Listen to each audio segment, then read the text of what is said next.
Manifestation pour le pasteur Marcello Tunasi à Kinshasa. Les fidèles de l'église La Compassion protestent contre l'arrestation du pasteur. La ville de Kinshasa s'est réveillée dans une atmosphère électrique. Très tôt dans la matinée, des centaines puis des milliers de fidèles de l'église La Compassion ont commencé à se rassembler dans plusieurs quartiers de la capitale congolaise pour exprimer leur indignation après l'arrestation du pasteur Marcello Tunasi. L'homme de foi, connu dans toute la République démocratique du Congo et bien au-delà pour ses prédications et son influence spirituelle, s'est retrouvé au centre d'une affaire qui secoue profondément ses fidèles. Devant le siège de l'église La Compassion, une foule compacte s'est formée. Des hommes, des femmes, des jeunes et même des personnes âgées brandissaient des pancartes, certains tenant des bibles levées vers le ciel. Sur ces pancartes, on pouvait lire des messages comme « Libérez notre pasteur »,« La vérité triomphera » ou encore « Tunasi est innocent ». Les chants religieux et les prières résonnaient dans les rues, créant une ambiance mêlant colère, tristesse et espoir. Beaucoup de fidèles affirmaient ne pas comprendre les raisons exactes de cette arrestation. Pour eux, le pasteur Marcello Tunasi est un guide spirituel, un homme qui a consacré sa vie à prêcher la parole de Dieu et à aider les personnes en difficulté. Certains témoignaient avoir changé de vie grâce à ces enseignements. Pour ces croyants, voir leur pasteur menotté et conduit par les forces de l'ordre était un choc difficile à accepter. La nouvelle de son arrestation s'est répandue comme une traînée de poudre sur les réseaux sociaux. En quelques heures seulement, des vidéos, des témoignages et des messages de soutien ont commencé à circuler massivement. Des fidèles vivant à l'étranger, notamment en Europe et en Amérique, ont également exprimé leur indignation et leur soutien à la communauté de l'église La Compassion. Au cœur de cette mobilisation, plusieurs responsables de l'église ont pris la parole devant la foule.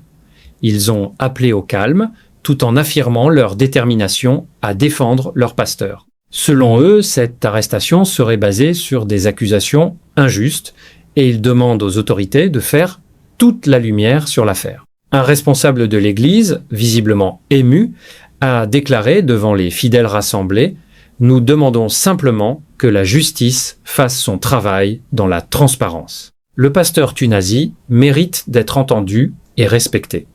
Nous croyons que la vérité finira par triompher. » Cependant, la tension est rapidement montée dans certaines zones de la ville. Des groupes de manifestants ont tenté de marcher vers certains bâtiments administratifs afin de déposer une pétition demandant la libération du pasteur. La police est intervenue pour encadrer la manifestation et éviter tout débordement. Des forces de sécurité ont été déployées dans plusieurs artères importantes de Kinshasa. Des véhicules de police et des unités anti-émeutes étaient visibles, prêts à intervenir si la situation devenait incontrôlable. Malgré cela, la majorité des manifestants ont choisi de rester pacifiques, préférant chanter, prier et exprimer leur soutien de manière spirituelle. Dans la foule, de nombreux fidèles racontaient leur histoire personnelle avec le pasteur Tunasi. Une femme d'une quarantaine d'années expliquait que ses prédications l'avaient aidé à sortir d'une période très difficile de sa vie. Selon elle, l'arrestation de cet homme, qu'elle considère comme un père spirituel, est profondément injuste.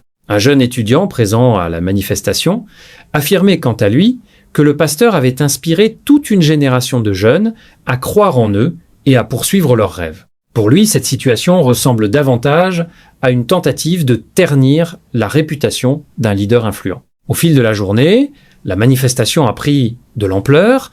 Les rues autour de l'église La Compassion étaient presque entièrement occupées par les fidèles. Certains venaient de très loin, parfois après plusieurs heures de trajet, simplement pour montrer leur soutien.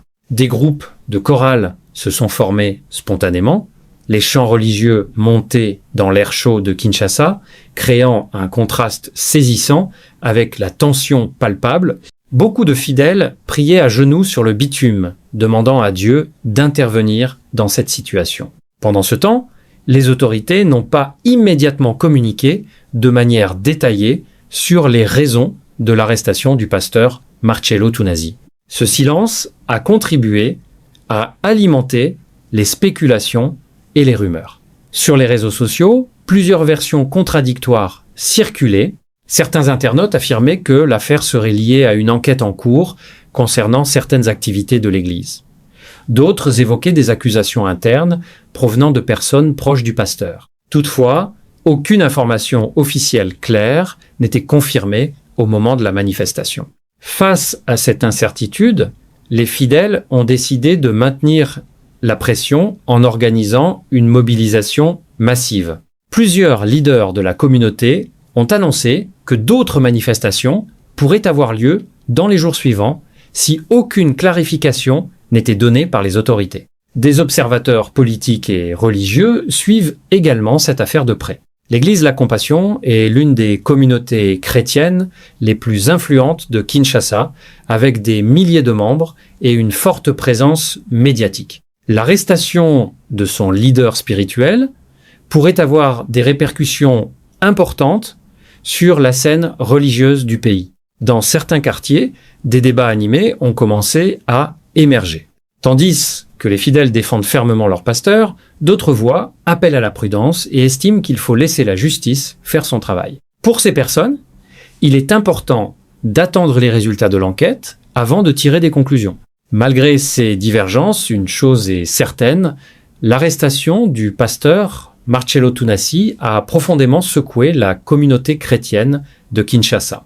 Pour ces fidèles, il ne s'agit pas seulement d'une affaire judiciaire, mais d'une épreuve spirituelle. Dans la soirée, alors que la lumière du soleil commençait à disparaître derrière les immeubles de la capitale, les manifestants étaient toujours présents. Certains allumaient des bougies, transformant la manifestation en une veillée de prière. Un pasteur invité a pris la parole devant la foule silencieuse. Dans un discours empreint d'émotion, il a encouragé les fidèles à rester unis et à ne pas céder à la colère. Il a rappelé que dans les moments les plus difficiles, la foi doit rester plus forte que la peur. Les fidèles ont ensuite entonné un chant religieux très connu dans l'église. Des milliers de voix se sont élevées ensemble, créant une scène impressionnante. Pour beaucoup de participants, ce moment restera gravé dans leur mémoire. Pendant ce temps, la famille du pasteur Tunasi serait également très affectée par cette situation. Selon certaines sources proches, elle aurait demandé aux fidèles de continuer à prier tout en évitant les actes de violence. Plusieurs leaders religieux d'autres églises ont également commencé à réagir. Certains ont exprimé leur solidarité avec le pasteur Tunasi, tandis que d'autres ont simplement appelé au respect de la justice et à la recherche de la vérité. Dans les médias locaux, cette affaire occupe désormais une place centrale.